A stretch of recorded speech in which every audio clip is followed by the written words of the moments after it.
Kita-Kita FM, suara dari tanah di bawah bayu. Memang terbaik dan sentiasa di hati. Dari gunung ke lautan, dari kota Belud sampai ke Kelabakan, inilah suara rakyat Sabah yang sejati. Hari ini kita kupas, gelombang politik di pedalaman Sabah kini semakin jelas bergerak. Di Tambunan, kawasan yang dianggap jantung politik KDMR, satu demi satu tokoh akar umbi mula beralih haluan. Terbaru, Naib Ketua Bahagian 1 PBS Tambunan, David Benedict, dan Setiausaha Bahagian, Laiwon Dalus, bersama beberapa pemimpin lain termasuk Hairin Tayok dan John Gausah, secara rasmi meninggalkan PBS dan UPKO untuk menyertai Parti Solidariti Tanah Airku, STAR Sabah. Upacara pengisytiharan mereka berlangsung di Pisompuruan Square, Tambunan, sempena pelancaran jendera pilihan raya umum negeri ke-17.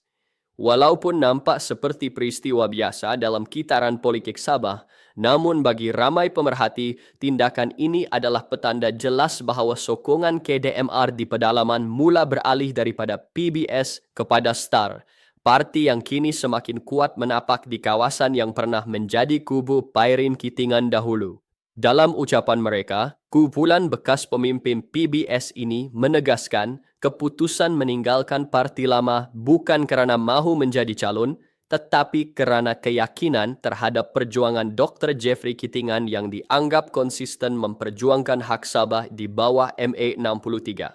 Kata mereka, perjuangan Dr. Jeffrey tidak pernah goyah, tidak mengikut arus, tidak tunduk kepada tekanan dan tetap berpaksikan kepada semangat asal pembentukan Malaysia. Bagi mereka, itu nilai yang semakin hilang dalam parti-parti lama. Fenomena ini menunjukkan sesuatu yang mendalam bahawa politik KDMR kini sedang melalui fasa penilaian semula. Bukan lagi tentang kesetiaan kepada parti, tetapi kepada prinsip. Di pedalaman, rakyat sudah mula menilai siapa yang benar-benar membela mereka dan siapa yang hanya muncul waktu pilihan raya. STAR kini muncul sebagai parti yang bukan sekadar menjerit soal Sabah for Sabahan, tetapi juga menzahirkan semangat itu melalui tindakan membuka ruang kepada generasi baru, membawa isu 40% hasil negeri ke mahkamah dan menuntut pelaksanaan sebenar hak negeri yang sudah lama tertulis tapi tidak dilaksanakan. Sementara itu, PBS yang suatu ketika dulu menjadi lambang perjuangan rakyat pedalaman kini dilihat semakin longgar cengkamannya. Bagi ramai penyokong lama, PBS seolah-olah sudah kehilangan arah terperangkap dalam politik kompromi dan kerjasama tanpa hala tuju jelas. Tambunan, yang pernah menjadi nadi kekuatan PBS, kini menjadi pentas kebangkitan STAR. Dari sudut politik akar umbi, ini bukan sekadar pertukaran parti, tetapi penegasan semula maruah politik pedalaman. Jadi persoalannya kini, siapakah sebenarnya yang menjadi pilihan sebenar rakyat KDMR di pedalaman? Adakah mereka masih mahu berpaut pada nostalgia PBS atau sudah bersedia memberi mandat kepada STAR yang semakin diterima sebagai pelindung hak Sabah? Realitinya, politik pedalaman sedang berubah.